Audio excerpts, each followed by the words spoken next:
নজর রাখবো পড়শি দেশের দিকে, বাংলাদেশ। এবার কি তবে পাল্টা প্রত্যাঘাতের পথে আওয়ামী লীগ? আরো ঝাঁঝালো হবে আন্দোলন। 17ই নভেম্বরের আগে কি রণকৌশল নিচ্ছে আওয়ামী লীগ? জি24 ঘন্টা এক্সক্লুসিভ।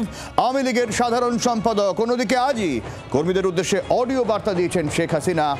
নালিশ করে বসে থাকলে চলবে না, জবাব দিতে হবে। গেরিলা যুদ্ধের মাধ্যমে বাংলাদেশ স্বাধীন হয়েছিল, ভুলে গেলে চলবে না। কর্মীদের অডিও বার্তা শেখ হাসিনা।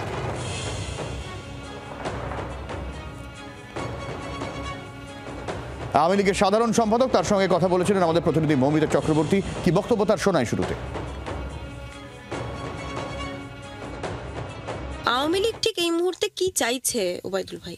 দেখুন, আমাদের সমর্থন, জনসমর্থন আমরা প্রত্যাশা করিনি। বাংলাদেশের জনগণ আওয়ামী লীগের প্রতি, আমাদের নেত্রী শেখ হাসিনার প্রতি কতটা তাদের সমর্থন রয়েছে সেদিনের বাংলাদেশ দেখিয়ে দিয়েছে। ইম্পোস্টার ইউনূসের পদত্যাগ চাই। আরো কি ঝাঁঝালো আন্দোলন দেখতে পাবে বাংলাদেশের মানুষ বা গোটা বিশ্ব আওয়ামী লীগের? আমরা আশাবাদী।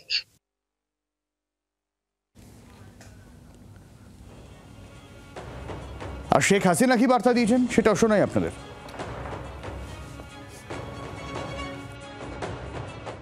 আমি আমাদের নেতাকর্মীদের একটা কথাই বলবো, শুধু নালিশ করে আর করে বসে থাকলে হবে না। যারা এই ধরনের হামলা, লুটপাট, ধ্বংস, অগ্নিসন্ত্রাস করে যাচ্ছে, সমানভাবে তাদের জবাব দিতে হবে। আমাদের বাংলাদেশটা স্বাধীনতা অর্জন করেছে কিন্তু গেরিলা যুদ্ধের মধ্য দিয়ে। আমাদের প্রতিনিধি মৌমিতা রয়েছেন আমাদের সঙ্গে। মৌমিতা, আগামী সোমবার, আগামী পরশুদিনকে শেখ হাসিনার বিরুদ্ধে রায়দান রয়েছে। তার আগে আওয়ামী লীগ এখনো পর্যন্ত ভাবনা চিন্তায় কি রয়েছে তাদের? দেখো, ইতিমধ্যে শেখ হাসিনা তিনি গেরিলা যুদ্ধের একটা ইঙ্গিত দিয়েছেন। তিনি বলেছেন যে ঘরে বসে থাকলে শুধু নালিশ করলে চলবে না। ওবায়দুল কাদের জি24 ঘন্টা এক্সক্লুসিভলি যেটা জানিয়েছেন যে ধারাবাহিকভাবে তাদের আন্দোলন তারা চালিয়ে যাবেন। মানুষের 13 তারিখ উপলক্ষে যে জনসমর্থন তারা পেয়েছিলেন, এত সমর্থন তারা প্রেডিক্ট করতে পারেননি। কিন্তু এই মুহূর্তে যে পরিস্থিতি বাংলাদেশে হয়ে রয়েছে, ইউনূস সরকারের পতন না হওয়া পর্যন্ত আওয়ামী লীগ তাদের যে কৌশল, রণকৌশলে ঠিক করেছে যে তারা এই ধরনের আন্দোলন, প্রতিবাদ, বিক্ষোভ এবং আরো ঝাঁঝালো আন্দোলন সেটা কন্টিনিউ করবে। অনেক ধন্যবাদ মৌমিতা।